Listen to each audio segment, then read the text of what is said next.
Hey guys, welcome to Coding Simplified, and today we'll see about the sharding. So sharding is very important term in system designs. Whenever you design your systems, this terms always comes up. So sharding means that divide your big database into smaller parts, right? So this is the main theme. Now we'll see that what is data sharding, what is data partitioning, then how we can do it. So we'll see different methods of doing it, then on what based on criteria we shard the data, and then some of the challenges of the sharding. Now what is sharding?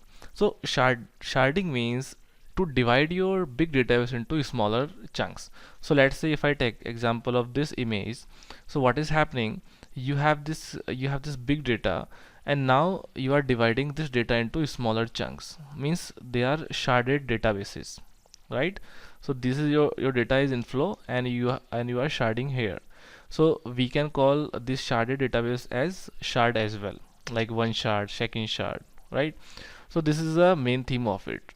Now you can take example of this one also. This is the same thing, that here is we have the collection, here you have the collection of data, and then you are sharding, right?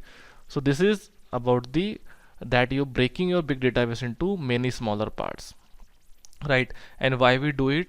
We do it because handling a big database, handling your all complete data into a single database, it's not feasible and it's not good, right? So let's say if you have only one database, and let's say there is a failure in disk and there is a failure in system, so what happens? Our data is lost, right? So we use the data partitioning or sharding. So sharding has its own benefit. Generally we have the replication factor by 2 cross 1. So replication means basically we replicate our data into one or two nodes, right? So that in case if any nodes fails, then we have the backup of that data. So generally whenever we talk about the sharding, we talk about the horizontal scale and vertical scale. So horizontal scale means, let's say you have one server, so at that time it is able to handle, let's say 200 GB data. Now if our data is more than this, so what happens? We need another server, right? So horizontal scaling means you can add another different node, you can add different node. So whenever we need more servers, we can keep on adding the nodes or the PCs or the servers. So that is horizontal scaling, means adding more machines. Now the vertical scaling means, let's say if the capacity of your server is 100 GB at the starting, so you will vertical scale. Vertical scale means you will upgrade the capacity of this 100 GB to 500 GB. Whenever 500 GB is full, then you will increase its capacity to 1000 GB, right? But generally vertical scaling is not that good, because it's not that very efficient, that you keep on changing your systems hardware, right? You keep on changing the RAM, then their hardware, and then your operating system and all that thing. And again, let's say if there is a failure, so in that case, again, that's not efficient, right? So horizontal scaling is always preferable over the vertical scaling. So now you have understood what is sharding. It is data partitioning. Now we'll see what are the sharding methods. So sharding methods means, like, what are the methods of data partitioning, how you partition your data, right? So first of all, horizontal partitioning, then we'll see vertical partitioning, and then directory based partitioning. So horizontal partitioning means that we basically divide the data based on their ranges.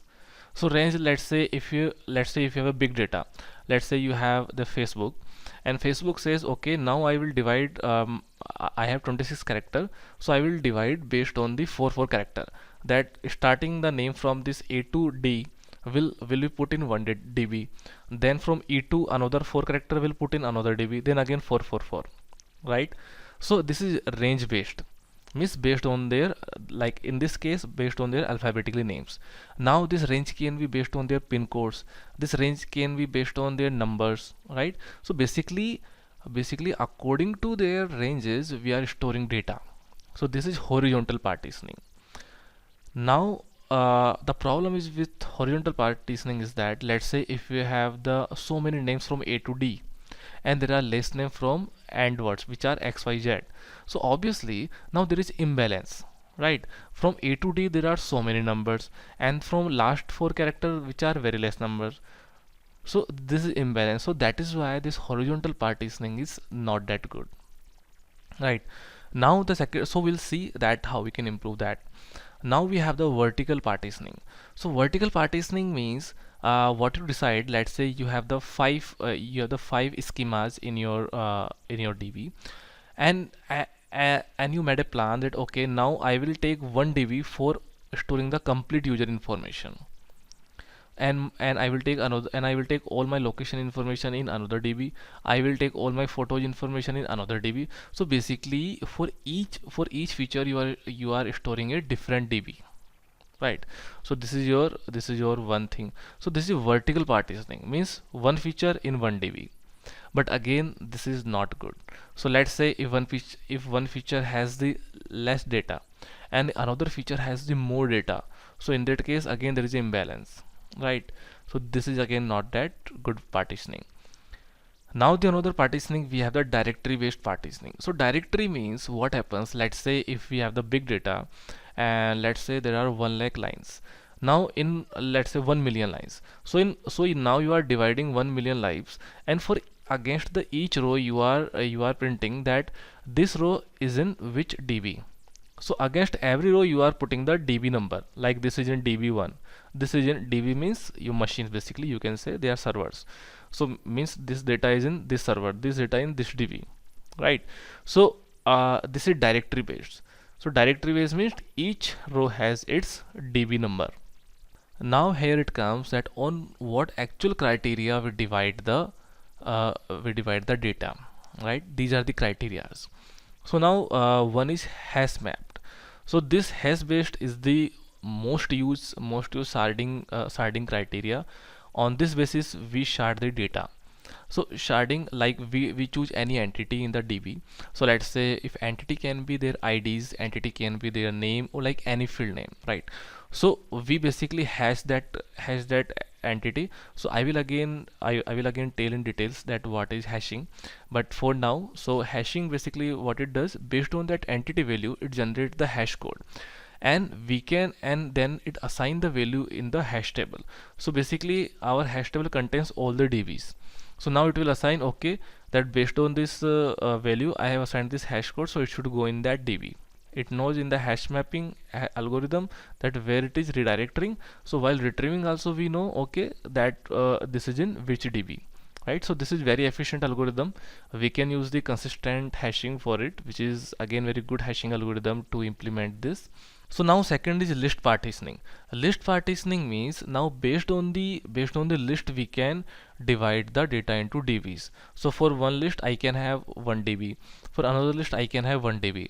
So for example, let's say if we have the customers, and we have the customers in APAC region, EMEA region, and US region. So APAC is for Asia Pacific, and for EMEA means Europe region, and US means obviously US region. So now let's say we decided that okay, for APAC region I will put in 1 DB, for EMEA customers I will put all data into another DB, for US region I will put all data into another region. Now the problem is, let's say if we have the few customers in APAC region and if we have the more customer in US region, so again there is an imbalance in the DB size, right? So that is the one thing that we should take care in list partitioning. Now another, we have the round robin partitioning. Round robin partitioning means like it's a round robin. So like you keep on forwarding the request one by one.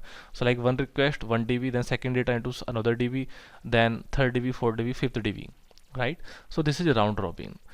Now at the last we have the composite partitioning. Composite partitioning means you can combine any two schemas. So now for example, let's say we have decided that based on the regions we can use this APAC region, EMEA, and US. So now I have used the list partitioning. Now inside the list partitioning I can use the hash map.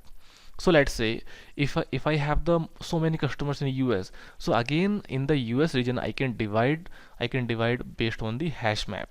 So at the top I have the three list partitioning: APAC, US, EMEA. Then inside the US I have so many DB which are based on the hash based. Now what are the challenges in sharding? So the main challenge in sharding is that we have the distributed systems. Let's say for example HDFS, where we have the so many nodes and our data is distributed across the nodes, right? And some of the times it happens like in Cassandra, where we have the data across the regions. Some data is in US, some data is in EMEA, some data is in APAC. So in that case, it's very difficult to maintain the ACID compliance, right? So this is the main thing. This is the main thing. It happens that we cannot, because generally what happens that we have the SQL databases which demands the ACID compliances, right? So for it's very difficult. Now the second issue that we face, the join is insufficient, because when your data is across the regions, across the nodes, then it's very inefficient to apply the joins. So these are the challenges that we need to take care while doing sharding.